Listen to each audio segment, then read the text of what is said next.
Hi, I'm Tom from Cotswold Outdoor and Snow and Rock, and I'm really excited to be able to share with you the latest addition to our rock shoe range, which is the Scarpa Instinct VSR. I own a pair of these, the Instinct VSRs. I use them primarily for indoor and sport. They're absolutely fantastic. They're definitely not for me an all-day trad shoe, but I have worn them for trad, and I definitely see the improvement. They are just absolutely fantastic for what they're intended for. This sits in my shoe lineup as the pinnacle of the shoes that I own. I've got more battered ones for all-day comfort when I'm doing multi-pitch trad. I'm hoping that I'll be able to wear these for some longer periods soon as well. So the Instinct VSR is one of the most popular shoes on the market. You can see why. This kind of shoe excels for indoor climbing, bouldering, sport climbing, anything where you need absolute precision, and you need that in something that's going to keep giving you the edge hour after hour. So the first thing to take note of when you're looking at a pair of climbing shoes is quite obviously the shape where your feet will fit in.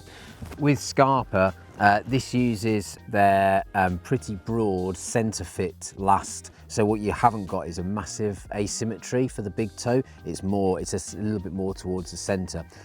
Quite broad in the mid and then narrow in the heel. So it really helps you to have a secure heel fit and propel you forward, so your toes are always putting the power down. That's also helped by quite a high toe angle, so you can really get your toes in there and really put the power down on the tips of your toes. The aggressive high toe is matched with quite an aggressive downturn as well, to allow you to keep your foot in the right position to put the power down. The VSR also uses Vibram's Excess Grip 2, so it's a bit of a softer all-round rubber for great smears, great toes, less so edging. But to be honest, I think when you're climbing at that grade, the rubber is so good and the downturn is so aggressive, I don't think you'll notice. You'll definitely see a performance increase. One of the things that I get asked quite a lot by the client, when I'm out instructing, or at the crag, in the wall when I'm coaching, or with customers in the shop, is why are some shoes so much more expensive than others?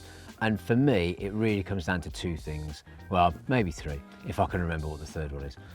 Build quality, and the quality of the parts themselves, so the individual components, and then how they're manufactured together, and also the R&D, the research and development that goes into finding the perfect combination of materials, the perfect tensions to get the perfect, or as close to perfect, pair of rock shoes for whatever your intended activity is. This is a great all-rounder, but especially good for indoor sport and anything where you want to smear or you want to get a good toe. And they do this using multiple components. So whereas a more basic rock shoe might just have a single piece of rubber at the bottom and it relies on the way that's stitched into the upper to give you sort of tension, Scarpa shoes are made from loads and loads of different components that are then assembled with different levels of tension, or under different levels of tension, should I say, different rubber compounds, different densities to be able to get the right amounts of stretch or the right amounts of tension. And then as the shoe ages, it's designed to be able to maintain that tension for you, so you get better value from the shoe. Without going through loads of components, there's six main components at the front. You've got a double stitch leather base that goes in the midsole. You've then got a microfiber wrap over the top. Don't forget you've got the rand across the top. Don't forget you've also got the toe patch as well, which is really good when you are working on some really steep stuff. You then also have the straightener, the stiffener, the 1mm stiffener that goes in here as well.